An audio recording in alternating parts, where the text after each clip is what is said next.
स्वती बाजे फिर बाजनीवती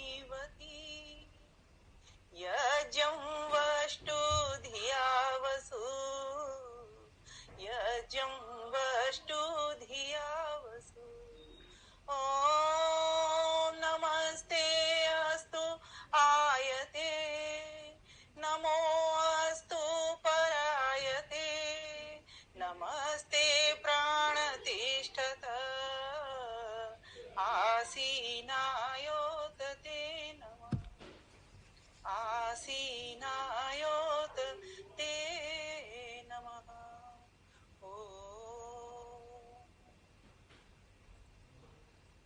चंडीगढ़ से चल रहा ये जो कार्यक्रम है, मेरे बड़े भाई आदरणीय श्रीमान रवि आर्य जी, जिनके दर्शन के लिए मैं भी बेताब थी।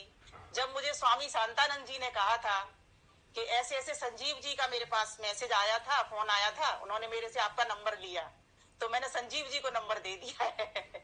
तब से मैं भी खोजती रही और देखो चांस की बात है कि हम आपस में मिल गए एक प्लेटफॉर्म पर।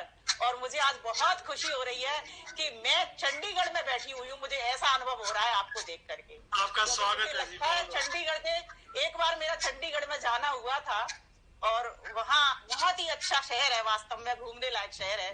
उसके रोज चट्टान भी हमने देखा था और उसकी लेक भी हमने घूमी थी, बहुत अच्छा वहां पर लगा था। तो मैं ऐसे बड़े भाई को साधुवाद कहूंगी। पहले तो इस कोरोना काल में इतनी सुंदर वेबिनार कर रहे हैं और लगातार चल रही है और हम सभी भाई बहन इसमें जुड़ते हैं। और दूसरी बात, अभी जितने बहनों ने भाइयों ने भजन गाए हैं, बहुत ही सुंदर भजन, आदर्श जी, कविता जी और हमारी मधु बहन जी और दीप्ति सपरा जी, जिनके भजनों का सुनने का मुझे भी अवसर मिला। थोड़ा सा पहले जुड़ गई थी मैं और इससे पहले भी हो सकता है कुछ भजन हुए होंगे, पर वास्तव में बहुत ही सुंदर कार्यक्रम चल रहा है, जिसको कहा जाए भव्य, सभ्य और दिव्य मैं कहा करती हूँ, क्योंकि ये तो बड़े सौभाग्य की बात होती है ऐसे कार्यक्रमों का करना। और जूम के माध्यम से हमें घर बैठे, चाहे बिस्तर में बैठे हों, चाहे रजाई में, चाहे जिस तरह से बैठे हों, किसी भी तरह से, चाहे कुछ पहना है चाहे नहीं पहना, चाहे जिस भी उसमें बैठे हों, लेकिन फिर भी उसका आनंद पूरा पूरा लेते हैं घर बैठे बैठे। तो वास्तव में परमात्मा तो सर्वत्र है और हर स्थिति में और हर तरह से वो मिल जाता है, अगर आप उसके सही मन से, सच्चे मन से उससे जुड़ जाते हैं। तो हमारा विषय भी बहुत अच्छा है, श्रोता सभी जुड़े हुए हैं और सभी मुझसे चिर परिचित है, मुझे ऐसा लगता है। इसमें जो भी नाम देख रही थी, तो सभी को मैं हार्दिक नमन वंदन करती हूँ और अपनी बात को प्रारंभ करती हूँ। हमारा विषय काफी दिनों से चल रहा है, प्रभु मिलन की राह। आज हम भाग 9 पर शायद पहुंचे हैं। तो हमारा विषय था कि परमात्मा की राह कौन सी है। जैसा कि हम सभी जानते हैं, परमात्मा को पाने के, जहां से मैंने बात शुरू की थी प्रथम जब मेरा भाग हुआ था, कि 2 ही मार्ग है, श्रेय और प्रिय मार्ग, जिनमें से प्रिय मार्ग तो संसार का मार्ग है और जो श्रेय मार्ग है वो परमात्मा का, श्रेष्ठ परमेश्वर का मार्ग है, इसीलिए उसको श्रेय मार्ग कहा जाता है। और वही मार्ग जो कि उत्तरायण मार्ग, जिसको कहा जाए उत्तरायण काल, जो कि अभी कल मकर संक्रांति से भौतिक रूप से शुरू हुआ है। वैसे तो उत्तरायण का अर्थ जो हम समझे हैं आध्यात्मिक उन्नति, आध्यात्मिक मार्ग को, तो काल की दृष्टि से नहीं, ज्ञान की दृष्टि से हम सभी के जीवन में उत्तरायण मार्ग बना रहे, ऐसी हम परमात्मा से प्रार्थना करते हैं। तो उसके लिए हमारा विषय चल रहा था कि हम श्रेय मार्ग की ओर बढ़े और श्रेय मार्ग के पथिक वे ही बनते हैं जिनके मन में उस ब्रह्म को जानने की इच्छा पैदा हो जाती है कि कोई ऐसी शक्ति है जिसके भीतर आनंद है, क्योंकि जीवात्मा के पास आनंद नहीं है। वह सत्तावान पदार्थ है, चेतन भी है, लेकिन उसके पास ज्ञान की अल्पज्यता होने से, अपूर्णता होने से उसके पास आनंद नहीं है। इसीलिए कभी वो संसार से आनंद खोजता है तो कभी वो संसार पति के पास पहुंचना चाहता है। जब संसार में रोग हो, भोग हो और वियोग हो, मेरे शब्दों पर ध्यान दीजिएगा, नोट करना चाहे कर ले, बहने हैं इसमें, रोग में, भोग में, वियोग में, इन तीनों चीजों में ही लगता है कि कोई शक्ति है जो अब हमें बचाएगी। अत्यधिक व्यक्ति के पास क्रॉनिक डिजीज आ जाए, जब कहीं से उसे आशा की किरण न दिखे, तो वो सोचता है कि वो शक्ति कोई है जो मुझे बचा सकती है, फिर वो उसकी शरण में जाना चाहता है।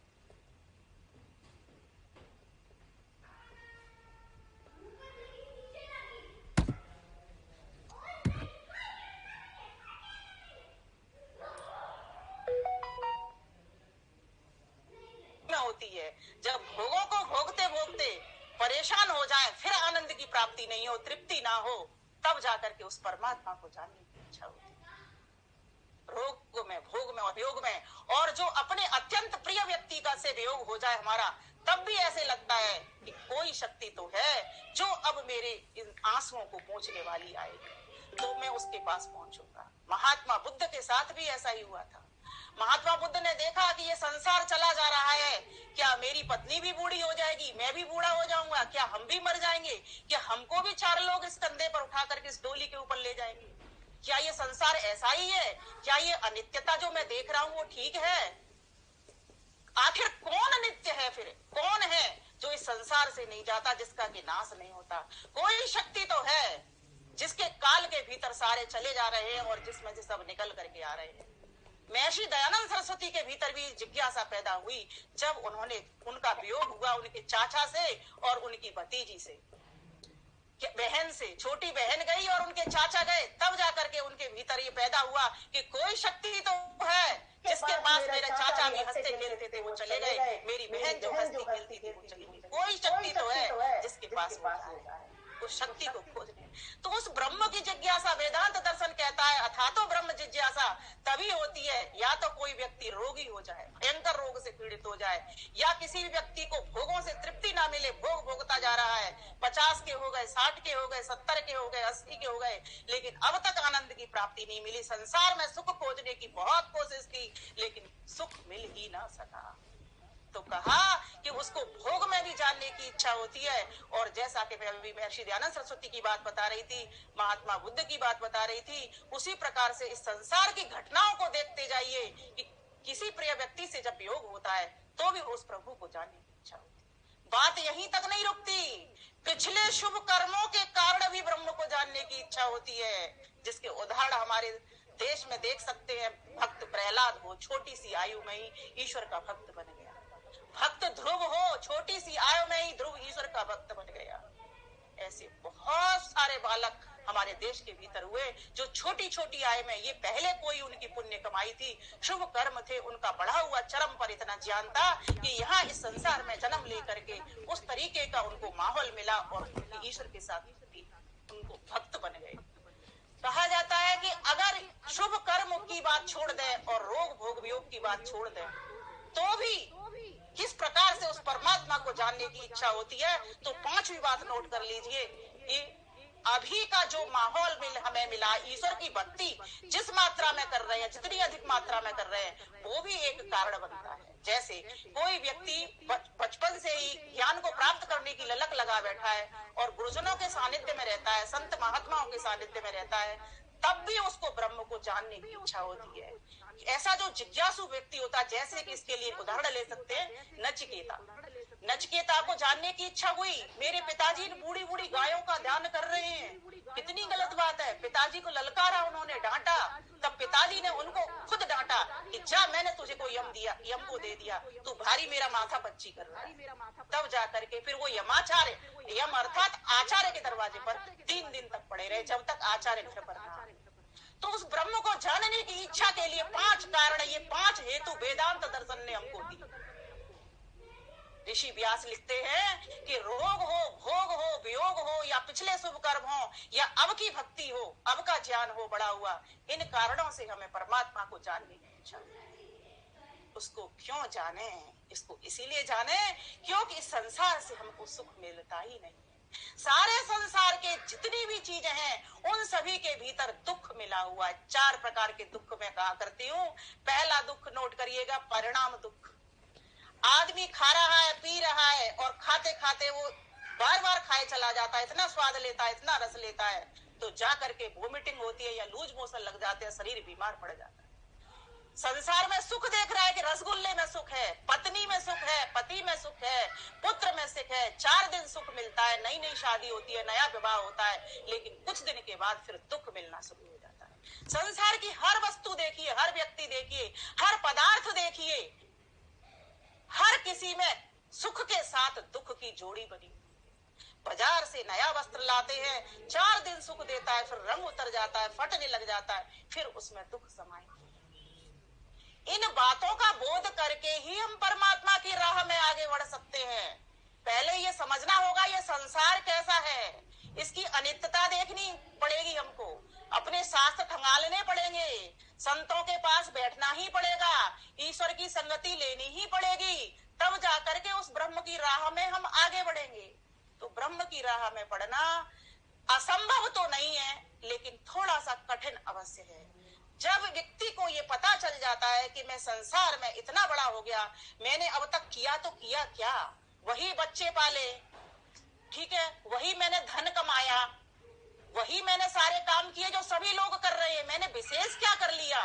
तो उत्तर निकल करके आता है विशेष मैंने कुछ भी नहीं किया, विशेष तो मैं तब बनता जब उस ईश्वर की राह में बढ़ने के लिए मैं उन्नति कर रहा। शास्त्र कहते हैं उस ईश्वर को हम जानने के लिए, और कैसे जाने? तो कहा रचना को देखो, उसकी सृष्टि को देखो। ये इतने बड़े बड़े पहाड़, पर्वत, नदियां, सागर किसने बनाए हैं? अलग अलग तरह के स्वर, अलग अलग तरह के रूप रंग किसने भरे हैं?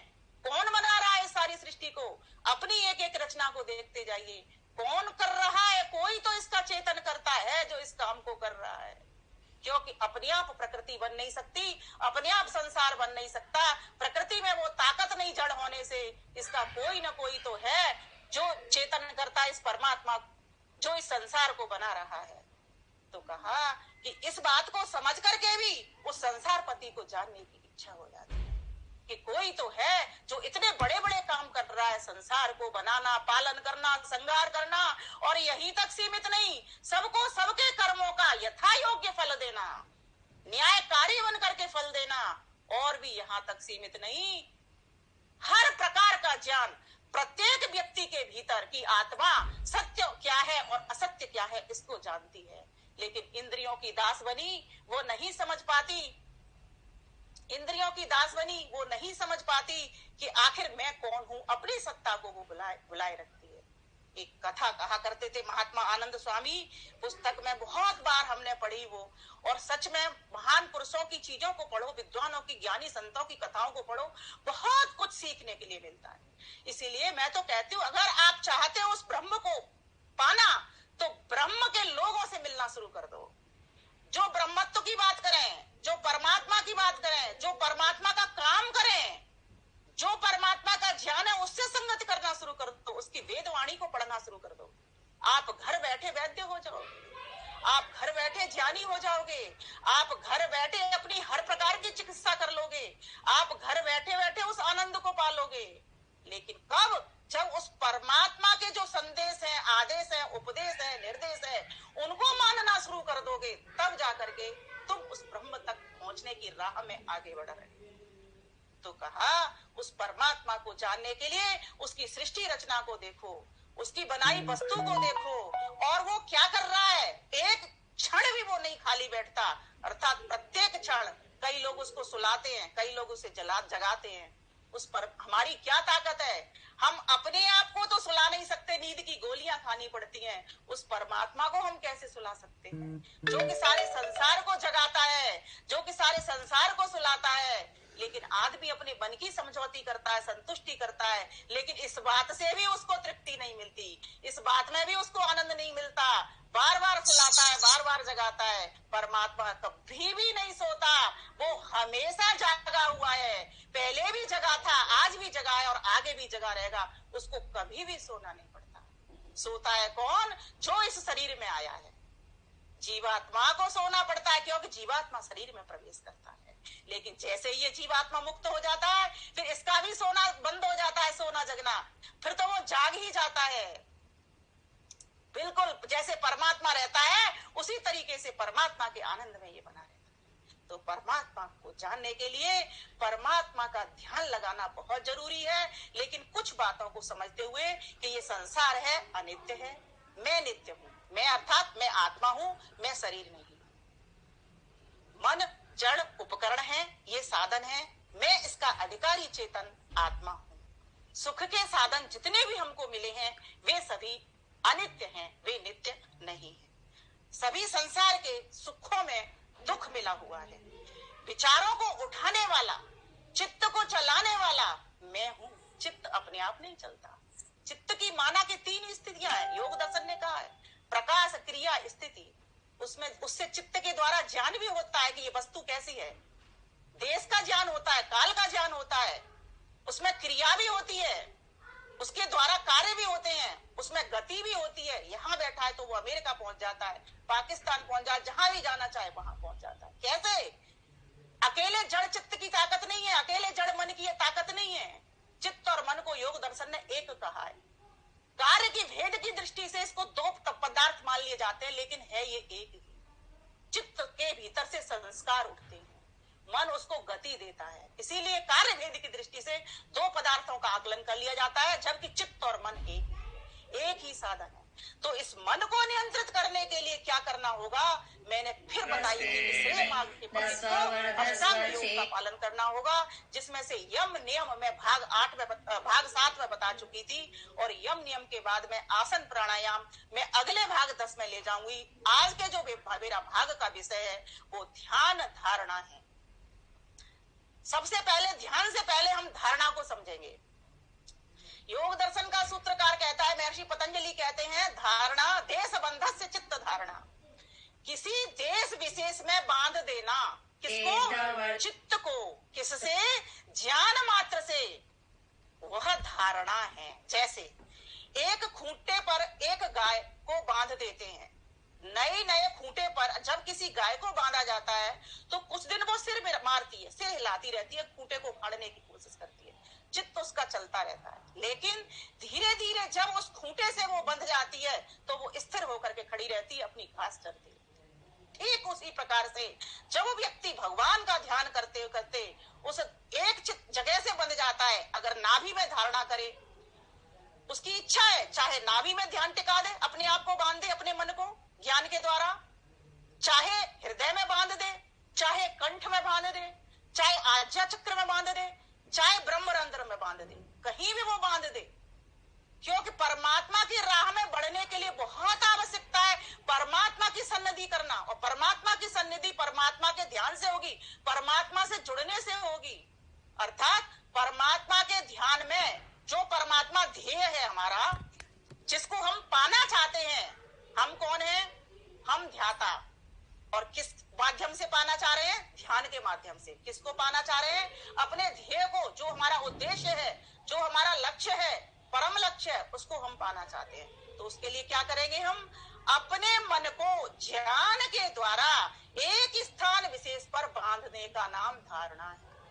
तो जब भी हम ध्यान में बैठे, सुबह हो या शाम हो, प्रत्यय एक तानता ध्यानम, निरंतरता के साथ, एक तानता के साथ ईश्वर के गुणों का याद करते हुए, ईश्वर के गुणों का चिंतन करते हुए उसमें समाहित हो जाने का नाम ध्यान है।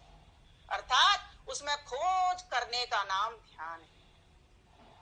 तो उस परमात्मा की राह में बढ़ने के लिए हमको क्या करना होगा? संसार को समझना है, आत्मा को, स्वयं को समझना है। मैं कौन हूँ, मेरा क्या स्वभाव है, ठीक है, मेरे कौन से कर्म हैं, किस तरह से मैं परमात्मा को पा सकता हूँ, और परमात्मा कौन है, इस त्रैतवाद को, सिद्धांत को जानना बहुत आवश्यक है। आज मैं त्रैतवाद की चर्चा नहीं करूंगी, क्योंकि कई लेक्चर्स में मेरी त्रैतवाद की चर्चा हो गई है। बस इतना ही समझना, ये संसार जाने वाला है, परिवर्तनशील है, और इसमें जो रहने वाले तत्व हमेशा हैं मेरे साथ, वो कौन है? परमात्मा और मैं जीवात्मा। हम दोनों साथी हैं जन्म जन्मांतर के। साथी तो प्रकृति भी है, ध्यान देना, लेकिन प्रकृति जड़ होने से, उसका साथ करने से मेरा कोई लाभ नहीं है। मैं अविद्या में रहने से मेरा कोई लाभ नहीं है।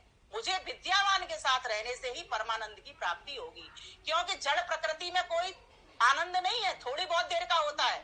संसार का आनंद क्या है? जड़ प्रकृति से संसार बने हुए का आनंद है। तो वो तो आज है, कल नहीं होगा, कल होगा तो परसों नहीं होगा, इस तरह से चलता रहेगा, जैसा कि मैंने पहले बताया आपको। तो इसीलिए क्या करना है इसमें हमको? हमें संसार, मेरा जो शरीर है यही संसार है, इसको इस तरह समझिए। ये जो मेरा शरीर है वो संसार है, और मैं कौन हूँ? इस संसार को चलाने वाला, अपने आप को संसार, अपने शरीर को चलाने वाला। अर्थात मैं पिंड का नेता हूँ। मैं चाहूंगा जैसे मेरा पिंड चलेगा, मैं चाहूंगा जैसा मेरा मन चलेगा। मैं चाहता हूं परमात्मा से मिलना, तो मैं इस चित्त को परमात्मा में टिका दूंगा। मैं इस चित्त को अपने आज्ञा चक्र के द्वारा या कंठ के द्वारा या हृदय प्रदेश के द्वारा उस परमात्मा से जोड़ दूंगा, क्योंकि असली सखा, आनंद देने वाला, ज्ञान देने वाला वही एकमात्र मेरा परमात्मा है। जो व्यक्ति अपने यम नियमों को संभालते हुए अहिंसा, सत्य, ब्रह्मचर्य, अपरिग्रह, अस्तेय, इन 5 यमों का पालन करता है, शौच, संतोष, तप, स्वाध्याय, ईश्वर प्रधान, इन 5 नियमों का पालन करता है, अर्थात व्यवहार में ये उसके घटते हैं, व्यक्तिगत और सामाजिक रूप से सबके साथ अच्छे संबंध बनाता है, अपने साथ भी अच्छे संबंध बनाता है, अपने कर्तव्यों को जानता है कि मेरे लिए क्या ठीक है क्या ठीक नहीं है, और समाज के प्रति भी मेरा क्या कर्तव्य है इसको भी जानता है। और इसके पश्चात फिर आती है बात आसन को सिद्ध करके, प्राणायाम को करते हुए और प्रत्याहार, अर्थात मेरा अब विषय परमात्मा है, न कि मेरे विषय संसार के। तो संसार के विषयों से कनेक्टिविटी को हटा देना और अपने आप को संसार पति से जोड़ देना, ये है प्रत्याहार। जैसे एक रानी मक्खी होती है, उसके पीछे छोटी छोटी मक्खियां चलती जाती हैं, अपने नेता का अनुकरण करती हैं, उस प्रकार से हमको भी अपनी इंद्रियों को बाहरी विषयों से, रूप, रस, गंध, स्पर्श, शब्द, इनसे समेट करके कहां लेकर के जाना है? अपने चित्त की ओर। और अपने चित्त को किससे जोड़ देना है? परमात्मा से जोड़ देना है। तो जो जिस व्यक्ति का चित्त परमात्मा से जुड़ने वाला होता है, वो जो भी काम करेगा, जिसके साथ भी वार्तालाप करेगा, चाहे समाज का काम लेगा, चाहे परिवार का काम हाथ में लेगा, चाहे राष्ट्र का काम हाथ में लेगा, वो अच्छा ही करेगा। गीता में भगवान कृष्ण क्या कहते हैं?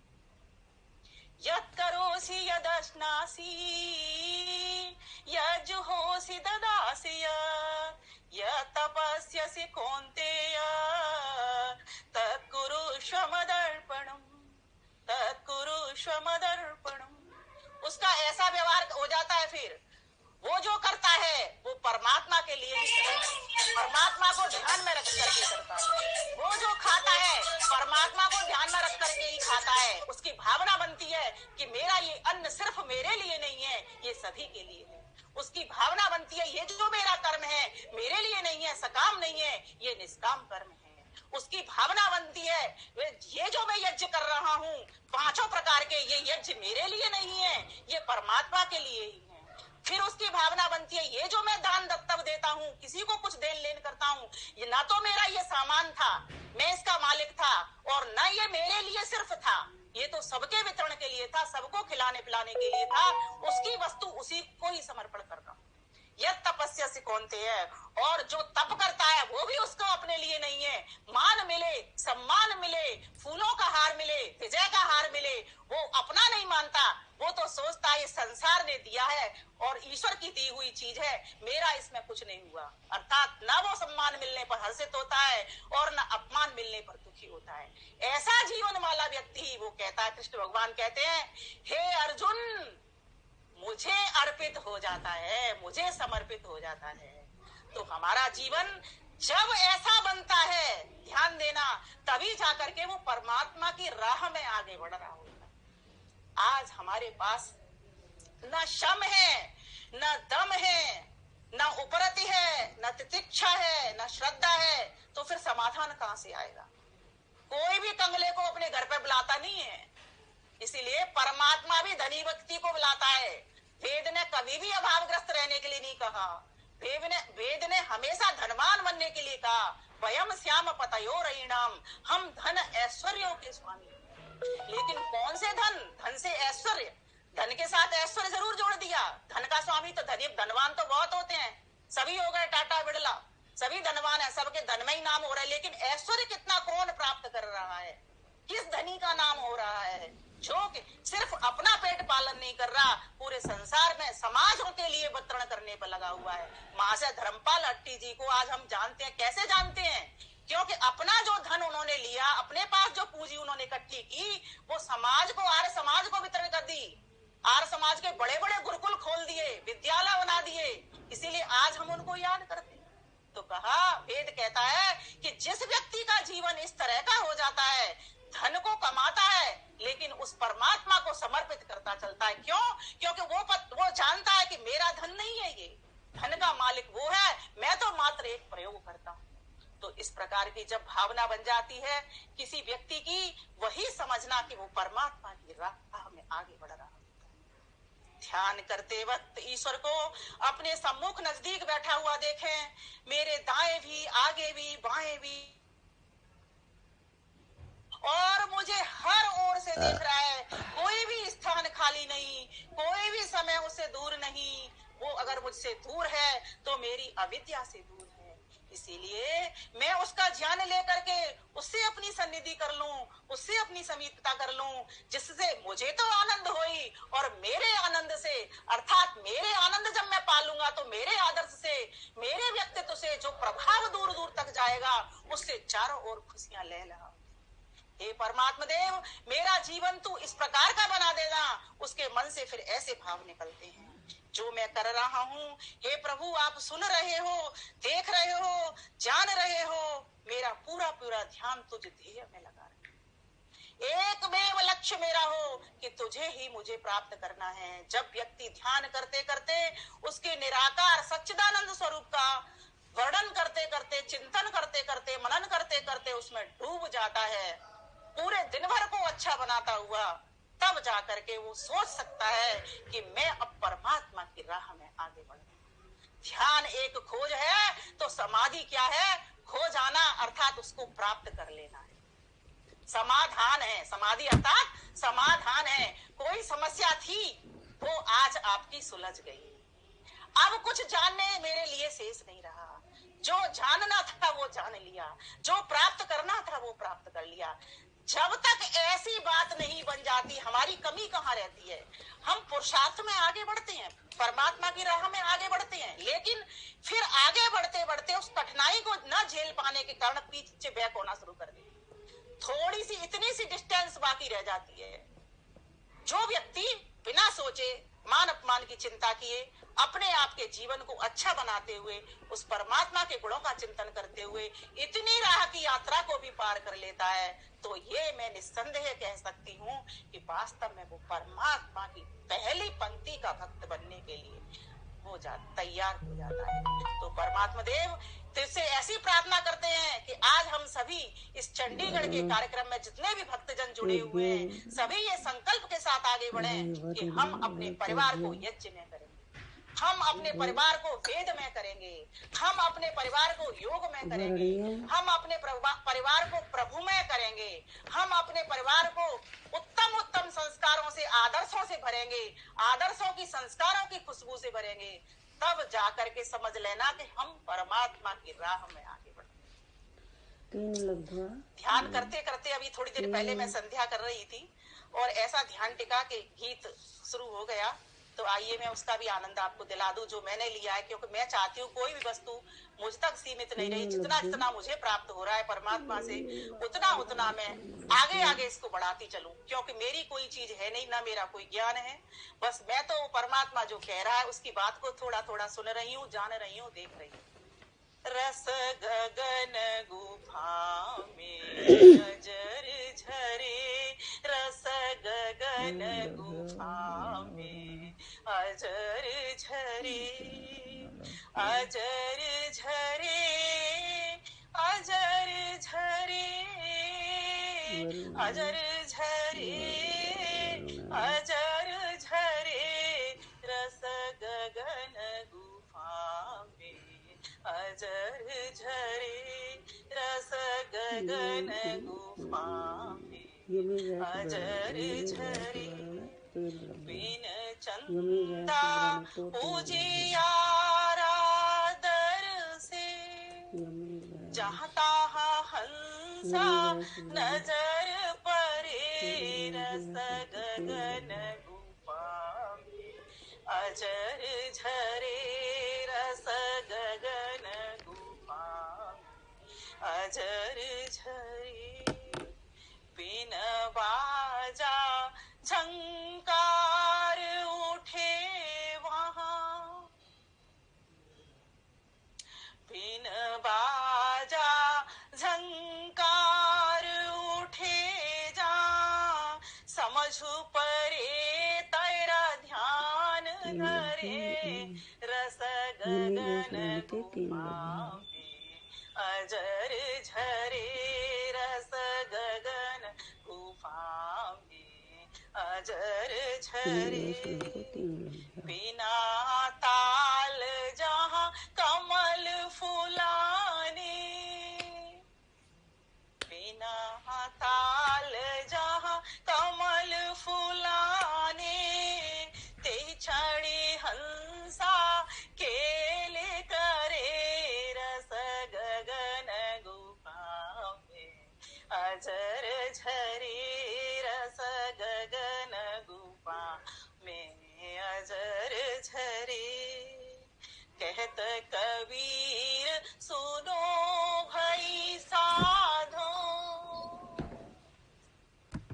कहत कबीर सुनो भई साधो, अमर हुए कबहू न मरे रस गगन गुफा में, अजर झरे रस गगन गुफा में, अजर भई। मन मस्त भया तब क्यों बोले, मन मस्त भया तब क्यों बोले, क्यों बोले, क्यों बोले, क्यों बोले, क्यों बोले, मन मस्त भया तब क्यों बोले, मन मस्त भया तब क्यों बोले। हल्की थी जब चढ़ी तराजू, ध्यान दीजिए, हल्की थी जब चढ़ी तराजू, पूरी हुई तब क्यों डोले, मन मस्त भया तब क्यों बोले। किसी ने पूछा उस आनंद का स्वाद कैसा है, तो उत्तर आया जैसे गूंगा गुड़ खाते हुए रस लेता रहता है उसका, पर मुख से कह नहीं पाता।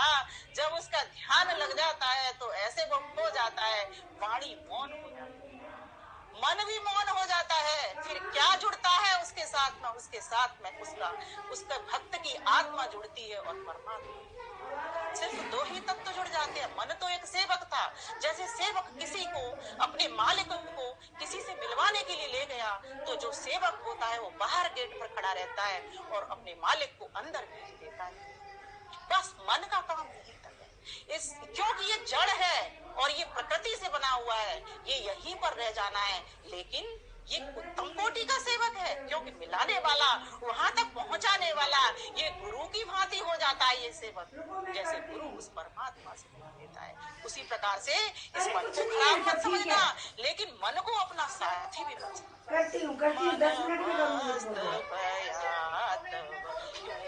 बोले मन मस्त भया तब क्यों बोले, सूरत कलारी भई मतवारी, सूरत कलारी भई मतवारी, मधुआ पी गई बिन तोले, मन मस्त भया तब क्यों बोले, मन मस्त भया तब क्यों बोले।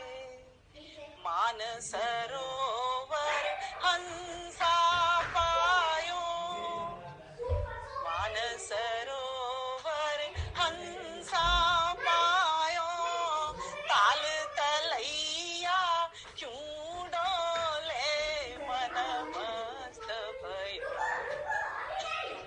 बोले, मन मस्त भयो तेरा सा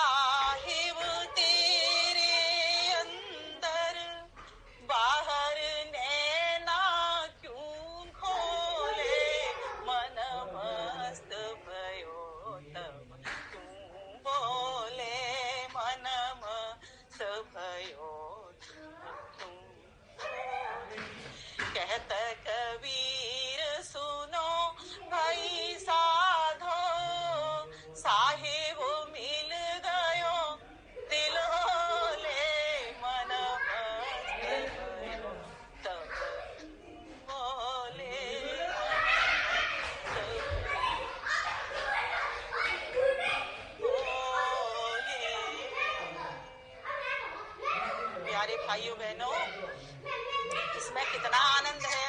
शायद मुझे नहीं पता कितना तो समय हो गया, शायद आपको पता होगा कितने मेरे पास मिनट थी, मुझे ये भी नहीं पता। लेकिन अभी मेरे पास परमात्मा ने ऐसी ऊर्जा भर दी है कि मैं अभी आधा घंटा इसी ध्यान पर ही चल सकती हूँ।